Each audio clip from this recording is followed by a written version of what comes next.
ہم آپ سے گزارش کرتے ہیں کہ اس چینل کو آپ ضرور سبسکرائب کریں اور اپنے فرینڈز کے ساتھ ان ویڈیوز کو ضرور شیئر کریں تاکہ اہل بیت کا پیغام زیادہ سے زیادہ جوانوں تک پہنچے۔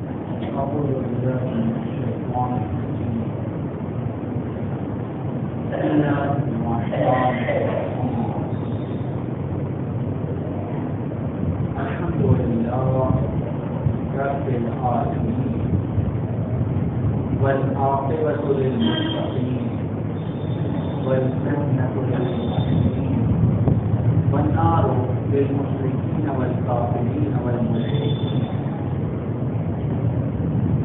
ثم الصلاة والسلام والتحية والإكرام على أشرف الأنبياء والمرسلين شفيع المذنبين خاتم النبيين أبي القاسم المصطفى محمد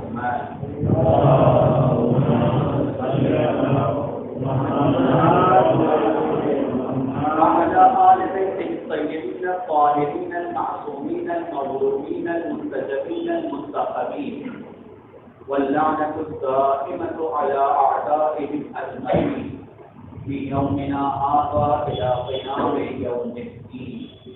أما بعد، وقد قال الله تبارك وتعالى في كتابه الكريم: أعوذ بالله من الشيطان الرجيم، بسم الله الرحمن الرحيم، ولا تهنوا في ابتغاء القوم إن تكونوا تعلمون فإنهم يعلمون كما تعلمون وترجون من الله ما لا يرجون وكان الله عليما حكيما.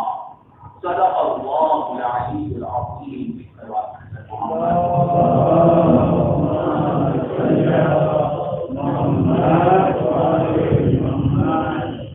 خدا بندے رسول خدا اور رسول خدا کے لشکر ان کے ساتھ ان کو حکم دے رہا ہے ولا تہنوا فی ابتغاء القوم، وہ قوم وہ لشکر جو تمہارا دشمن اس کا پیچھا کرنے میں خود بھی مت کرو، مت رکو، بلکہ جاؤ ان کے پیچھے۔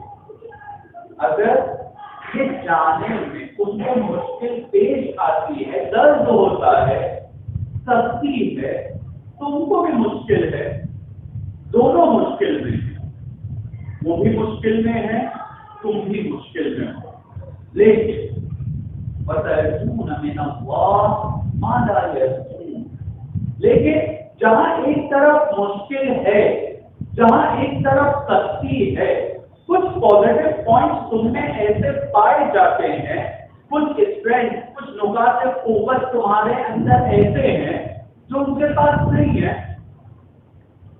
اور وہ کیا ہے؟ ترجون من اللہ، تم اللہ پر امید رکھتے ہو، وہ اللہ پر امید نہیں رکھتے ہیں۔ یہ اسٹرینتھ ہے، یہ ہمارا ایک پازیٹیو پوائنٹ ہے، یہ ہماری طاقت ہے، اور یہ رسول کے لشکر کی بڑی طاقت ہے۔ تم جاؤ ان کے پیچھے، ان کو آرام سے بیٹھنے مت، درد دونوں کو، مشکل دونوں۔ کل میں نے اس آیت کی روشنی میں آپ کی خدمت میں کچھ نکات پیش کیا کہ اگر ہم یہ چاہتے ہیں کہ ہمیں کامیابی ملے، اگر ہم یہ چاہتے ہیں کہ ہماری حالت کو ہم بدل سکیں، تو اس حالت کو بدلنے میں جو اسٹینڈ ہمارے پاس ہے، یعنی خدا کی ذات، یعنی ہمارا وقت کا امام، اس سے ہم اپنے آپ کو وابستہ کریں، اپنا رابطہ اس کے ساتھ مضبوط کریں۔ اگر ہم یہ کام کریں گے تو ہمیں کامیابی ملے گی۔ دنیا میں جو بھی آتا ہے، دنیا میں جو بھی ہے، جو بھی انسان ہے، سب مشکلات کا شکار ہے، لیکن سب کی مشکلات اپنے اپنے اعتبار سے الگ ہوتی ہے۔ ایک چیز جسے میں بہت بڑی مشکل اپنے لیے سمجھتا ہوں، سامنے والے انسان کو لگے گا کہ یہ تو بہت چھوٹی مشکل ہے، جو میری مشکل ہے وہ بڑی مشکل ہے۔ ہر انسان کو اپنی مشکل سب سے بڑی تکلیف ہے. لیکن دنیا میں کوئی ایسا نہیں ہے جو مشکل میں نہ ہو. چاہے دنیا کا کروڑ پتی آدمی ہو, دنیا کی بڑی پوسٹ پر رہنے والا انسان, ہر انسان مشکل میں ہے. چاہے ایک چھوٹی سی جھوٹی یا جھوپڑی میں رہنے والا بندہ ہو, مشکل سب کو ہے. کوئی اس دنیا میں ایسا نہیں ہے جو بغیر مشکل کا ہو. لیکن دنیا میں مشکل کو ٹریٹ کرنے کا طریقہ, مشکل کو دیکھنے کا طریقہ تو ہے. ایک انسان وہ ہے جو مشکل میں ہے اور یہ سمجھتا ہے کہ بھائی اب تو مشکل میں ہوں, پھنس گیا ہوں, بہت برے حالات ہیں, اب میرا کیا ہوگا. ایک یہ کہ یہ مشکل کو کیسے میں اپرچونٹی میں بدلوں, کیسے میں اس سے فائدہ اٹھاؤں اور آگے بڑھ سکوں, اس کے ذریعے سے کیسے میں اپنے فیوچر کو اچھا بنا سکتا ہوں. یہ وہ لوگ کر سکتے ہیں جنہیں خدا کی ذات پر امید ہے. مشکل حالات کو, مشکل زمانے کو اس طرح سے گزارنا کہ آگے ایک بہت اچھا فیوچر ہمیں ملے, یہ ہر ایک نہیں کر سکتا. اس میں جس چیز کی سب سے زیادہ ضرورت ہے اس کا نام ہے امید. جس کی جتنی امید زیادہ ہوگی وہ اتنا اچھے سے مشکل دور کو گزارے گا, مشکل حالات کو گزارے گا. اور جتنا کم امید ہوگا ایک انسان یا نا امید ہوگا, وہ مشکل حالات نہیں اپنی زندگی کو ہار دے گا, ہار جائے گا زندگی. اب آتے ہیں ہم اس آیت کی طرف توجہ کرتے ہیں. یقیناً آپ لوگوں کے ذہن میں یہ سوال ہوگا کہ یہ آیت کب نازل ہوئی. اگر اس آیت کے نازل ہونے کا سینیریو اور وہ زمانہ جب یہ آیت نازل ہوئی ہے میں آپ کے سامنے پیش کروں گا تو آپ یہ سمجھ سکیں گے کہ کتنا سخت موقع تھا جس وقت یہ آیت نازل ہوئی. رسول خدا مدینے سے نکلتے ہیں, ایک جنگ ہونے والی ہے جس جنگ کا نام ہے جنگ احد. اسلام کی دوسری بڑی جنگ. پہلی جنگ تھی جنگ بدر, دوسری جنگ تھی جنگ احد. جنگ بدر میں کفار کو ایک بہت بڑی شکست کا سامنا کرنا پڑا, بہت سخت آپ ان کو اٹھانا پڑے. ان کے دل میں یہ جذبہ تھا کہ اب ہم محمد سے ایک سخت بدلہ لیں گے, ایسا بدلہ کہ جو جنگ بدر کا بدلہ بھی ہو جائے گا اور محمد اور محمد کے ماننے والوں کو پوری طرح سے ہم مٹا دیں گے. ان لوگوں نے مکے میں جو ان کے پاس طاقت تھی, مکے میں جو ان کے پاس پیسہ دولت تھی, اس کو سب کچھ استعمال کیا رسول سے لڑنے کے انتظام کے لیے. ساتھ ساتھ میں آس پاس کے جو یہودی قبیلے ان لوگوں سے بھی کانٹیکٹ کیا, ان لوگوں کو بھی اس بات کے لیے اکسایا کہ سنو, اگر یہ چاہتے ہو کہ تمہارا حضور باقی رہے, کیونکہ ڈرا رہے تھے حضرت محمد سے یہ لوگوں کو, اگر تم چاہتے ہو کہ تمہارا حضور بھی باقی رہے, ہمارا ساتھ دینے کے لیے تیار ہو جاؤ. ہم یہ لڑنے کے لیے آ رہے ہیں, ہمارے پاس اتنے سپاہی ہیں, اتنا اسلحہ ہے, ہم تو جیتنے والے ہیں, اور ہم جب جیتیں گے تو محمد کو ہم ان کو ختم کر دیں گے. تو جیتنے کے بعد کے حالات میں اگر چاہتے ہو کہ مل جل کر ہم لوگ حکومت کریں تو ابھی تم ہمارا ساتھ دو.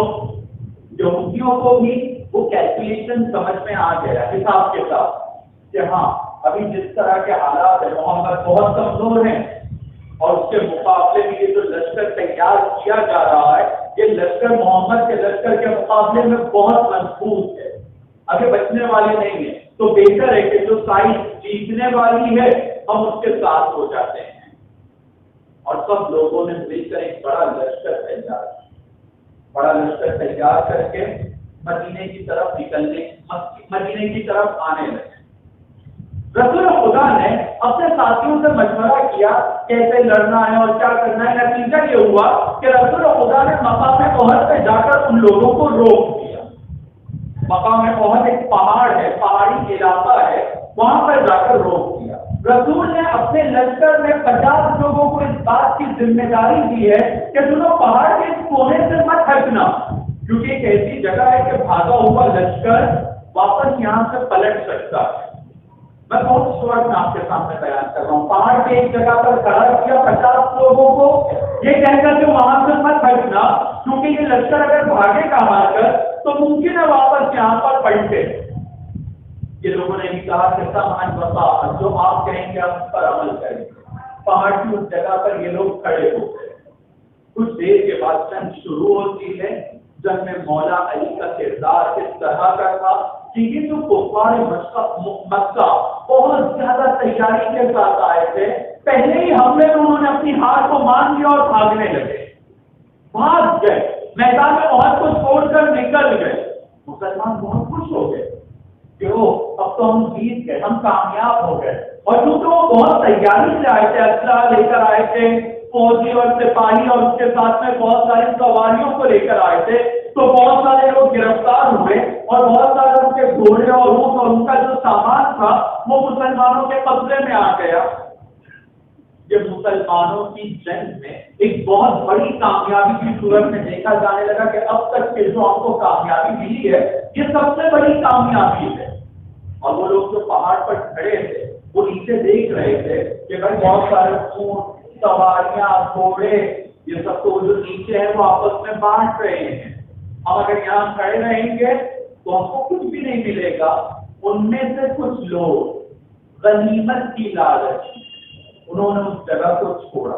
50 میں سے صرف 12 لوگ اوپر بچے، کتنے؟ صرف 12۔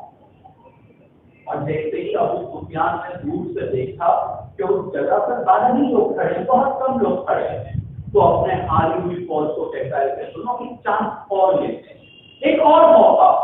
ہم لوگ جنگ تو ہار گئے، ہمارا سب سامان تو وہاں چھوٹ گیا ہے، کیا بہتر نہیں ہے کہ ہم ایک مرتبہ پھر اس جگہ سے دوبارہ محمد کے اوپر حملہ کریں اور اس کی فوج پر حملہ کریں؟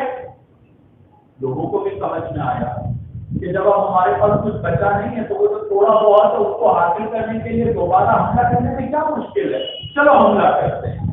دوبارہ حملہ کیا، نتیجہ یہ ہوا کہ اب گاؤں کا حال بدل چکا۔ جیسے ہی دوبارہ حملہ ہوا، جو لوگ مال غنیمت کو جمع کرنے میں لگے ہوئے تھے ان لوگوں نے دیکھا دوبارہ حملہ ہوا، بھاگنے لگے تیزی سے۔ اب کوئی یہاں پر نہیں، کوئی نہیں۔ ایک روایت کے مطابق صرف 5 لوگ، ایک روایت کے مطابق 7 لوگ اور ایک روایت کے مطابق 9 لوگ، جتنے لوگ بھی بچے ہیں بہت کم لوگ بچے ہیں، بہت کم لوگ بچے ہیں۔ ان میں ایک رسول خدا ہے، ایک امام علی ہے، جناب حمزہ ہے اور اس طرح کے کچھ دوسرے صحابیوں کا نام ملتا ہے۔ یہ لوگ بچے ہوئے۔ اسی درمیان میں علی علیہ السلام کی جو تلوار ہے وہ بھی ٹوٹ گئی۔ جو ذوالفقار نازل ہوئی ہے وہ جنگ احد میں نازل ہوئی ہے۔ لا فتح الا علی لا سیف الا ذوالفقار، یہ جنگ احد کا واقعہ ہے۔ جنگ احد میں مولا کائنات کو ذوالفقار ملی۔ یہ لوگ چاہے 5، 7 یا 9 لوگ یہ رسول کے ساتھ کھڑے ہوئے ہیں اور کفار مکہ سے لڑ رہے ہیں، اس فوج سے لڑ رہے ہیں۔ ظاہر سی بات ہے، ایک طرف ہزاروں کا لشکر جن کی تعداد تقریباً 2500 سے زیادہ بتائی جاتی ہے اور ایک طرف میکسیمم 9 لوگ۔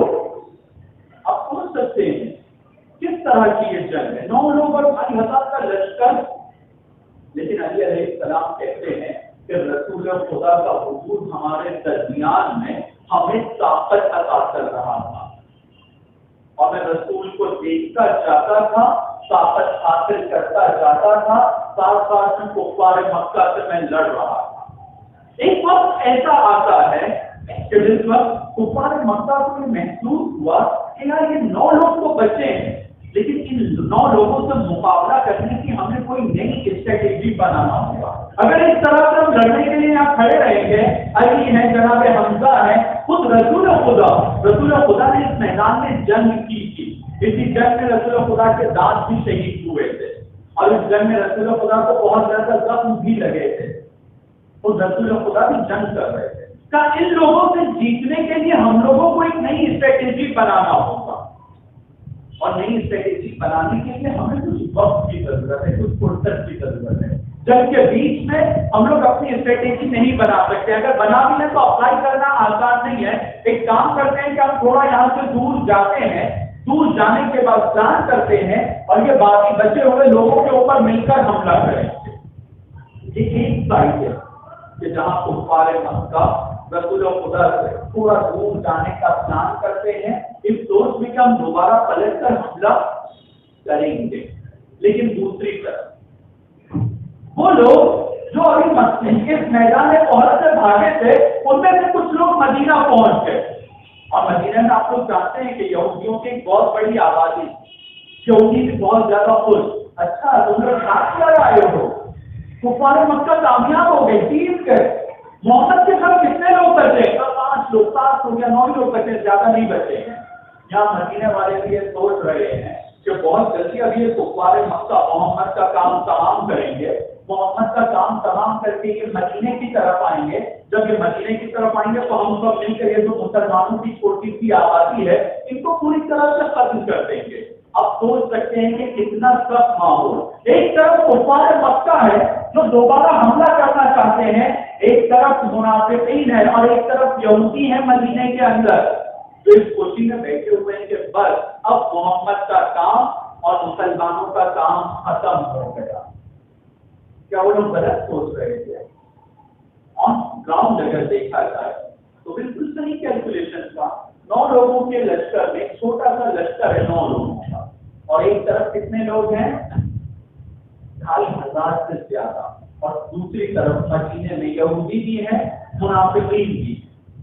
یہ لوگ بھی جو پلان کر رہے ہیں آپ سوچ سکتے ہیں, سمجھ سکتے ہیں کہ کتنے سخت حالات میں بھی مسلمان کرتے ہیں. ان حالات میں جب رسول کے پاس زیادہ سے زیادہ 9 لوگ ہیں, خدا وجل رسول کو حکم دیتا ہے سستی مت کرو. کتنے لوگ ہیں پھر 9 لوگ. اس وقت کیا حکم دے رہا ہے؟ سستی مت کرو, یہاں آرام سے مت بیٹھو. وہ لوگ گئے ہیں پلان کرنے کے لیے, نئی اسٹریٹجی بنانے کے لیے. سنو تم اس کا پیچھا کرو. اگر ہم لوگ ظاہری حساب کتاب سے دیکھیں تو یہ تو موت کے منہ میں دھکا مارنا ہے. 9 لوگوں کو 2,500 لوگوں کا پیچھا کرنے کے لیے کہہ رہا ہے. کہیا نہیں ہے موت کے منہ میں دھکا مارنا ہے, لیکن اصل خدا جو ساتھ دیتا ہے, مدد کرتا ہے, کتنی عجیب مدد کرتا ہے, کس طریقے سے مدد کرتا ہے ہم سوچ نہیں سکتے. آپ تصور کیجیے, میں کوشش کروں گا کہ اس کو صحیح سے بیان کر سکوں, خاص طور پر اپنے چھوٹے بھائیوں کے لیے. 9 لوگ تیار ہوئے, تیار ہو کر ان لوگوں نے جس طرف کفار مکہ بیٹھے تھے اس طرف دوڑنا شروع کیا, جانا شروع کیا. کفار مکہ کے جو نگہبان کھڑے تھے, جو ان کے گارڈ کھڑے تھے, جو ان کی فوجوں کی رکھوالی کر رہے تھے, اس وقت انہوں نے دیکھا کہ سامنے سے کچھ لوگ آ رہے ہیں. ابو سفیان کے پاس گئے, ابو سفیان کے پاس جا کر کہا کہ سنو سامنے سے کچھ لوگ آ رہے ہیں. جیسے ہی ابو سفیان کو یہ خبر ملی کہ کچھ لوگ آ رہے ہیں تو ابو سفیان اور کفار مکہ کے دل میں یہ ڈر بیٹھا کہیں ایسا تو نہیں جو لوگ چھوڑ کر بھاگے تو انہوں نے محمد کو جوائن کر لیا, وہ محمد کے پاس واپس آ گئے, یہ فوج پوری تیار ہو گئی اور اب یہ ہمارا پیچھا کر رہے ہیں. ابھی یہ آرام سے بیٹھ بھی نہیں سکے تھے, اٹھ کر انہوں نے وہاں سے بھاگنا شروع کر دیا. اس ڈر میں کہ محمد کی پوری فوج آ رہی ہے. فوج پوری نہیں تھی, صرف 9 لوگ تھے, لیکن اللہ کا حکم تھا سستی مت کرو.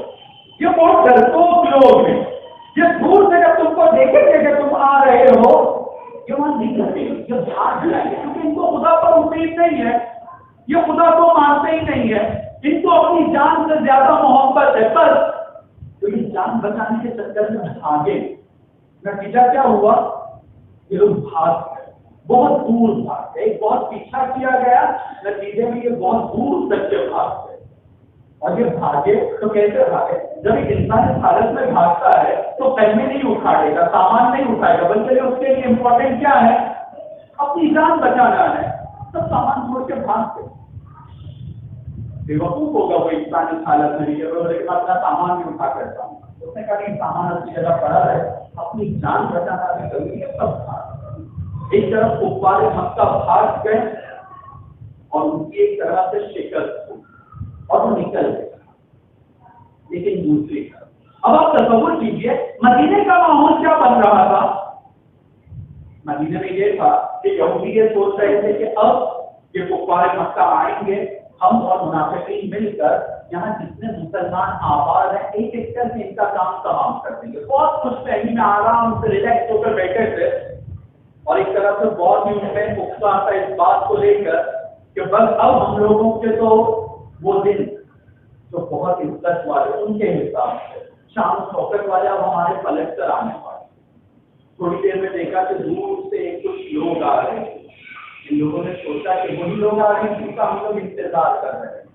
ایک مرتبہ مولا کائنات آواز بلند کرتے ہیں اللہ اکبر. انداز بہت بڑا کہ آواز کا سننا تھا.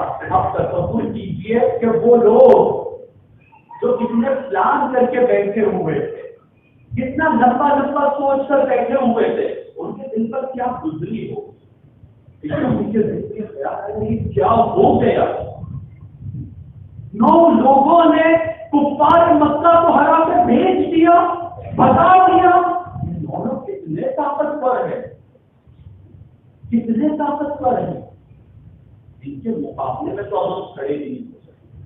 ایک طرف خدا نے ان کے پلان کو ناکام کیا اور دوسری طرف ان کے دل میں ایسا ڈر ڈال دیا کہ وہ محمد کے مقابلے میں کھڑے ہونے کا سوچ بھی نہیں کرتے. لیکن یہ کیوں ہوا؟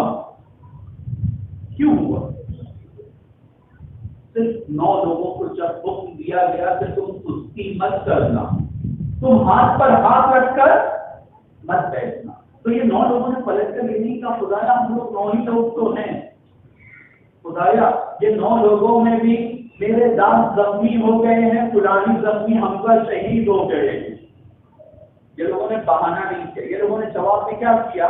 خدا نے کہا کہ سستی مت کرو, چونکہ خدا کا حکم ہے کہ سستی مت کرو, تو ہم لوگوں کو ان کے پیچھے بھاگنا ہے, ان کا پیچھا کرنا. اگر یہ لوگ بہانہ کرنے لگتے ہیں, اپنے آپ کو انڈر اسٹیمیٹ کرنے لگتے ہیں, اپنی اس حرکت کو, اپنے اس کام کو بہت کم سمجھنے لگتے, تو کیا یہ کامیابی کفار مکہ کے مقابلے میں اور منافقین مدینہ یا یہودیوں کے مقابلے میں ان کو مل سکتی تھی؟ اس آیت کا ایک پیغام اور اس واقعے سے ایک سبق, جو ایک بہت اہم سبق ہے, ہم کو ملتا ہے. وہ یہ کہ اگر کامیاب ہونا تو اپنی طاقت کو کم مت, اپنے آپ کو کم مت سمجھو. خدا بندے عالم کا وعدہ کم من فئۃ قلیلہ غلبت فئۃ کثیرہ. بہت سی مرتبہ ایسا ہوا کہ ایک چھوٹا سا لشکر بڑے لشکر کو بہت آسانی سے اس نے ہرا دیا. آج بھی یہ ہو سکتا ہے, آج بھی ہم یہ کام کر سکتے ہیں. ہمارے سامنے بہت طریقے کے دشمن ہیں. ان دشمنوں میں ہمارے ادھر ایک بڑا دشمن ہے ہماری جہالت, ہماری علم میں کمی. ایک دشمن ہے ہمارا فائنینشل سے کمزور ہونا, معاشی طور پر ہم لوگوں کا کمزور ہونا. ایک دشمن ہے ہمارا آپسی اختلاف. ایک دشمن ہے ہمارا ہم لوگوں میں بہت کم تالمیل کا ہونا, ایک ساتھ کم بیٹھنا. یہ سب ہمارا دشمن ہے. ہم جب دشمن کا ورڈ استعمال کرتے ہیں تو صرف دور سے گزرنے والا ایک انسان جو ہماری طرف پتھر پھینکتا ہے صرف وہ ہمارا دشمن نہیں ہے, وہ ہے دشمن. لیکن ہمارا دشمن ایک یہاں, ہمارا دشمن یہ بڑا دشمن جس نے اس پر کامیابی حاصل کر لیا وہ پھر سب دشمنوں کو ہرا سکتا ہے. ہم لوگ اس کے باوجود کے بہت سختی میں, لیکن یقین کیجیے کہ جو اوپر میں رسول پر سختی تھی اس سختی کے مقابلے میں آج ہمارے حالات اتنے سخت نہیں ہیں, اتنے سخت نہیں. جب وہ 9 لوگ اتنی بڑی کامیابی حاصل کر سکتے ہیں تو کیا ہم کامیابی حاصل نہیں کر سکتے؟ یقیناً کر سکتے. لیکن ہم لوگوں ایک چیز کی ضرورت ہے اور ہمیں پہلے وہ کام کرنا, آپس ہم لوگوں کو سنائی سنا کورس کو لے کر, مقصد کو لے کر. ایک ہوتا ہے ملنا جلنا. آپ نے کبھی یہ بات کو یاد ذکر کرنا ممکن ہے کہ آپ کہتے ہیں ہم لوگ ایک دوسرے کے دشمن تھوڑی ہیں, ہم لوگ تو ایک دوسرے سے ملتے ہیں, سلام کرتے ہیں, سلام دعا ہے, نماز میں ملاقات ہوتی ہے, بے روز ہے, کوئی دشمن نہیں. یہ پہلا مسئلہ ہے ہم لوگوں کا کہ ہم لوگ آپس میں دشمن نہیں، لیکن دشمن سے بڑھ کر صحیح معنی میں ہم لوگوں کو دوست بننا ہے۔ صحیح معنی میں ہم لوگوں کو جو ہماری دشمن چیزیں ہیں جیسے جہالت، ہم لوگوں کے جوانوں کا کب پڑھا لکھا ہونا، اس کے مقابلے میں دشمن کے مقابلے میں ہمیں مل جل کر کھڑا ہونا، صرف یہ کہ نہیں ہم لوگ جو ایک دوسرے سے ملتے ہیں اب یہ کافی نہیں ہے،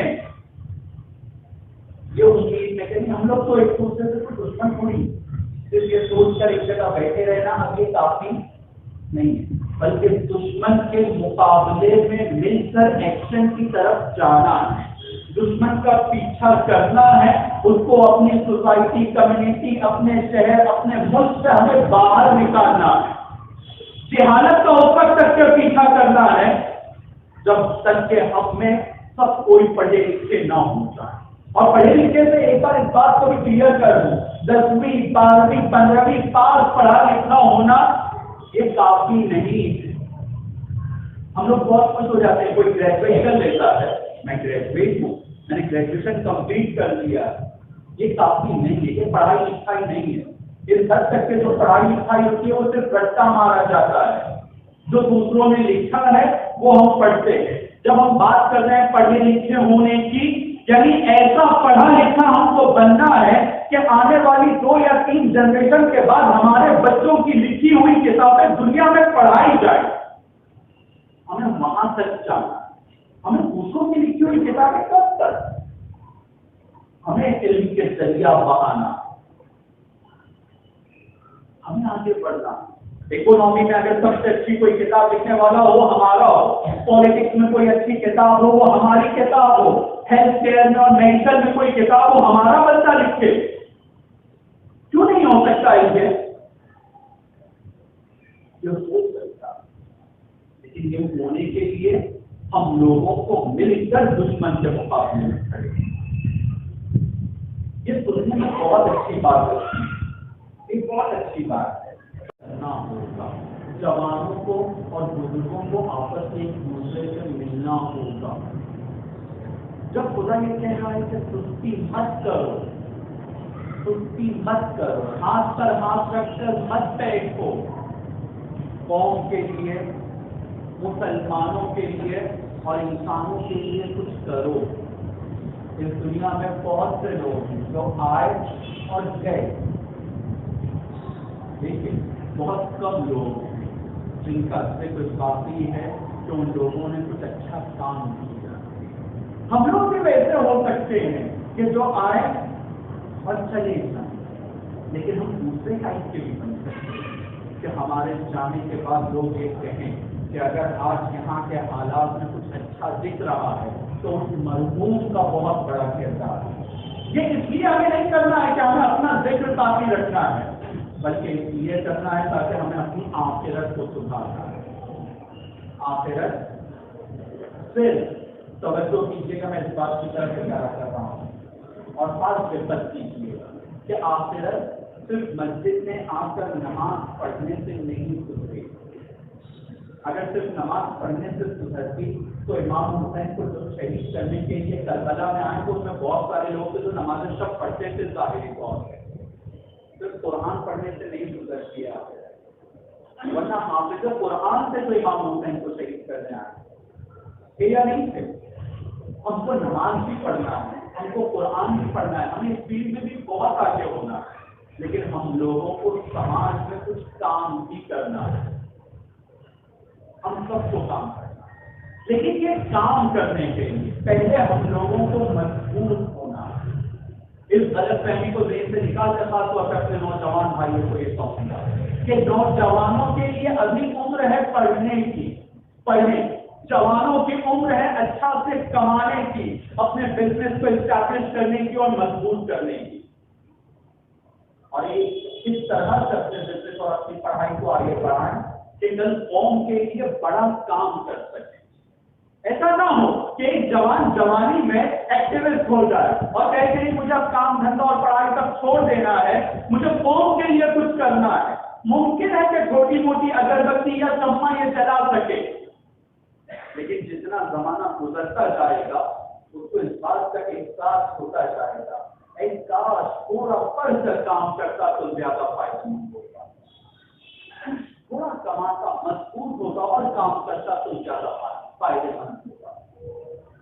ہم لوگوں کو اپنی پڑھائی، ہم لوگوں کو اپنی ڈیوٹی، ہم لوگوں کو اپنا جاب، ہم لوگوں کو اپنا بزنس اسے مضبوط کرنا، لیکن پلاننگ کے ساتھ۔ کہیں ایسا نہ ہو کہ وہ پوری طرح سے ہم کو اپنے آپ میں مضبوط کر دے، وہ بھی ہو ساتھ ساتھ میں ہم سماج میں کچھ خدمت بھی کریں۔ یہ بھی غلط ہے کہ پوری طرح سے سماج میں ایسے لگ جائیں کہ ہم اس کو بھول جائیں، اور یہ بھی غلط ہے کہ اس میں پوری طرح سے لگ جائیں اور اس میں نمک پلتے کھائیں۔ نہیں، دونوں کو ہمیں برابر لے کر چلنا ہے، اور یہ ہو سکتا ہے۔ کیسے ہوگا یہ؟ ہم لوگوں کو اپنی نیند میں تھوڑا کم کرنا ہوگا، بس 8 گھنٹہ کام کرتے ہیں، 10 گھنٹہ کام کرتے ہیں، اور 10-12 گھنٹہ ہم لوگ گھر پر گزارتے ہیں فیملی کے ساتھ۔ ہم لوگوں کو اس میں کسی ایک طریقے سے اس کو ڈیوائڈ کرنا ہوگا، اپنے وقت کو فائدے مند بنانے کے۔ 8-10 گھنٹہ وہ کام کرتے ہیں کمانے کو اور پڑھنے کا، تو 2-4 گھنٹہ وہ ہم دین کے لیے بھی کر سکتے ہیں۔ روز ہم کر سکتے ہیں، ہم اپنے آپ کو انڈر اسٹیمیٹ نہ کریں۔ ہم میں خدا نے بہت طاقت، بہت پوٹینشیل رکھا ہے۔ ایسا نہیں ہوتا ہے کہ ہم بزنس میں کبھی کبھی دن میں 2 یا 4 گھنٹہ ہی سوتے ہیں، لیکن اپنے کام میں ہم لگے رہتے ہیں۔ جب وہاں پر یہ ہو سکتا ہے تو یہ نیند ہم یہاں پر بھی کم کر سکیں، لیکن اس کے لیے درد ہونا چاہیے۔ اگر درد ہوگا سماج کا تو میری نیند کم، درد ہوگا سماج کا تو میں اپنے آرام کے بارے میں کم سوچوں گا۔ میں نے کل سے کہ آرام اور کامیاب یہ دونوں ایک ساتھ جمع نہیں ہو سکتے۔ آرام اور دنیا آخرت کی کامیابی ایک ساتھ جمع نہیں ہو سکتے۔ خدا کہتا ہے کہ ابن آدم، اے آدم کے بیٹے، اگر تم کو سکون چاہیے ہے تو دنیا میں مت ڈھونڈو، دنیا میں سکون نہیں ہے، مت ڈھونڈو دنیا میں سکون۔ سکون کو میں نے جنت کے لیے رکھا ہے۔ اگر سونا ہے، نیند چاہیے ہے تو دنیا میں نیند مت ڈھونڈو، وہ میں نے قبر کے لیے رکھا ہے۔ ہم لوگوں کو اپنے وقت کو جو ہمیں بہت کم ملا اس کو صحیح یوٹیلائز کرنا ہوگا، تبھی کامیاب، ورنہ کامیابی نہیں۔ اور یہ تمام چیزیں جو میں بیان کر رہا ہوں یہ ممکن ہے، خاص طور سے جوانوں کی مدد سے یہ ممکن ہے، بزرگوں کے تجربے سے یہ ممکن ہے۔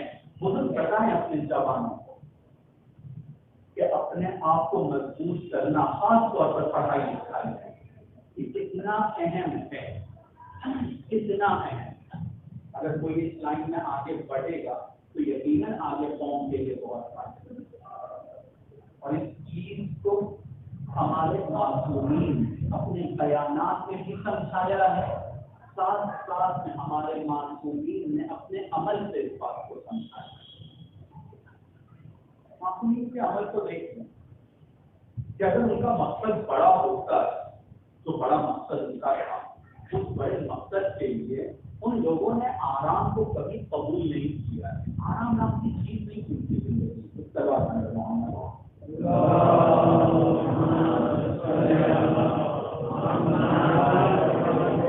نہ صرف آرام بلکہ سیکریفائس اور قربانی کا جو جذبہ ان کے اندر تھا وہ آپ سوچ نہیں سکتے۔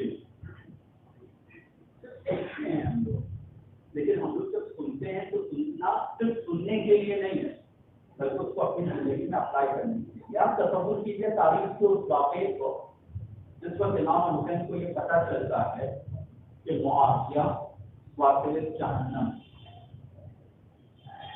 یزید کی بیعت ان سے مانگی جا رہی ہے یا یزید کی بیعت کرنا ہوتی۔ امام حسین نے کیا کیا؟ امام حسین کا پہلا جو اسٹیپ بیعت کے انکار کہ اب مجھے نانا کا مدینہ چھوڑنا ہوگا۔ یہ قدم سننے میں بہت آسان ہے، نانا کا مدینہ ایک شہر سے دوسرے شہر کے لیے نکل گئے، لیکن ہم لوگ اپنے اوپر اس کو سوچیں کہ ایک خبر سننے کے بعد، اور وہ بھی خبر یہ کہ یزید جیسا حاکم بنا تو بہت ظالم بے رحم ہے. اس عالم میں یہ ایکشن لینا کہ مجھے اب مدینے کو چھوڑنا ہوگا، یہ ایکشن بھی کوئی چھوٹا ایکشن نہیں تھا.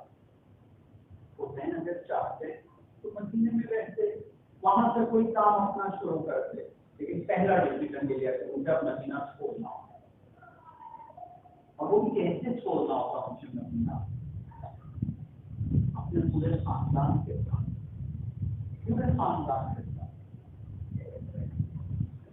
لوگوں کو یہ پتا تھا کہ حسین چونکہ مدینہ چھوڑ رہے ہیں، یزید کہیں ان کے راستے میں رکاوٹ ڈالے گا اور رکاوٹ کے نتیجے میں جنگ ہو سکتی ہے. لوگ آ کر مشورہ دے رہے ہیں کہ اگر مدینہ چھوڑ رہے ہو تو بیویوں کو نہ لے جاؤ، بچوں کو نہ لے جاؤ، تو جوانوں کے ساتھ نکل جاؤ. جو مقصد ہے اس مقصد میں خواتین کا کردار بہت بڑا ہے. جو مقصد ہے اس مقصد میں میرے بچے کا کردار ہے. اس زمانے میں جب سفر بہت مشکلات میں ہوتا تھا، پوری فیملی کو ایک طرح سے لے کر نکلنا آسان بات نہیں تھی. اس لیے ہم دیکھتے کہ جب امام حسین علیہ السلام نے یہ فیصلہ کیا کہ مجھے مدینہ چھوڑنا، تو 2 راتیں ایسی زندگی میں مدینے کے اندر کہ جو خود حسین سے پوری رات جاگ کر گزارا، ایسے عبادتوں میں گزارا کرتے تھے. یہ 2 رات، ایک رات کے لیے ملتا ہے کہ رسول کے مزار پر، اور ایک رات کے لیے ملتا ہے کہ ماں فاطمہ الزہرا کے مزار پر رہتے ہیں. اور پوری رات اس بات کو سنایا ہے کہ نانا آپ کی امت پر یہ دن آ گیا کہ اب یزید جیسا حاکم حکومت پر آ گیا کہ نانا اب مدینہ میرے رہنے کے قابل نہیں رہا. ماں کو سلام کیا، ماں کو کہا کہ ماں اب میں مدینہ چھوڑ کر جا رہا ہوں. ایک عالم کی کہانی سنا ہے کہ عالم نے کہا کہ جس وقت امام حسین بیداری کر کے نکل رہے تھے تو اپنی زہرا کی آواز آئی کی ہے، بیٹا حسین آگے آگے اور میں تیرے پیچھے تیرے ساتھ. جناب زہرا نے کہا، اور کچھ روایت انشاءاللہ اس کے وقت پر میں بیان کروں گا کہ ایسی بھی ملتی ہے کہ جس وقت کربلا کے میدان میں امام حسین پہنچے ہیں تو جناب زہرا وہاں پر پہلے سے موجود تھی.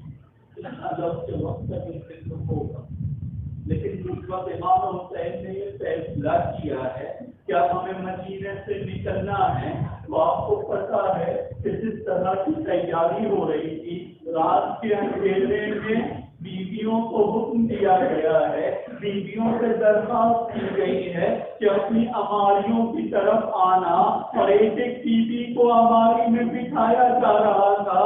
کسی کے ذہن میں اگر یہ خیال آیا کہ رات میں کیوں، تو جواب یہ تھا کہ چونکہ بیویاں ہیں، کبھی انہیں دن کے سورج نے نہ دیکھا تھا. زینب کلثوم ہے، فاطمہ کبریٰ ہے، ان لوگوں کو رات کے اندھیرے میں سوار کیا گیا تھا، بہت عزت سے سوار کیا گیا تھا، بہت احترام سے انہیں بٹھایا گیا تھا. اور جب سوار ہو گئے تو آرام سے اس کاروان کو چلایا گیا تھا. لیکن 11 محرم میں بھی ایک سواری ہے، ان لوگوں کو سوار کیا جا رہا تھا. بے کچاوا اماریاں تھی اور اس طرح سے رسی سے باندھا گیا تھا. خاص طور پر ننھی سکینہ کو اونٹ پر اس طرح سے باندھا گیا تھا کہ جب اونٹ چل رہا تھا اس کے چلنے کے ذریعے سے جناب سکینہ کے سینے کے اوپر زخم بڑھتا جا رہا تھا. بیوی سکینہ یاد کر رہی تھی، اے چچا عباس مدینے میں کتنے پیار سے سوار کیا تھا، اور یہاں پر آپ کی موجود نہ ہونے پر یہ لعینوں نے کیا ظلم کیا ہے. الا لعنۃ اللہ علی القوم الظالمین وسيعلم الذين ظلموا أي منقلب ينقلبون. خدایا ہمارے مختصر سے عمل کو قبول فرما خدایا امام زمانہ کے ظہور میں تعجیل فرما خدایا ہم سب کو امام زمانہ کے ساتھیوں میں شمار فرما خدایا ہم سب کی عزاداری کو جناب سیدہ اور امام زمانہ کے دل کے سکون کا ذریعہ قرار دے خدایا امام زمانہ کے ظہور میں تعجیل فرما امام زمانہ کے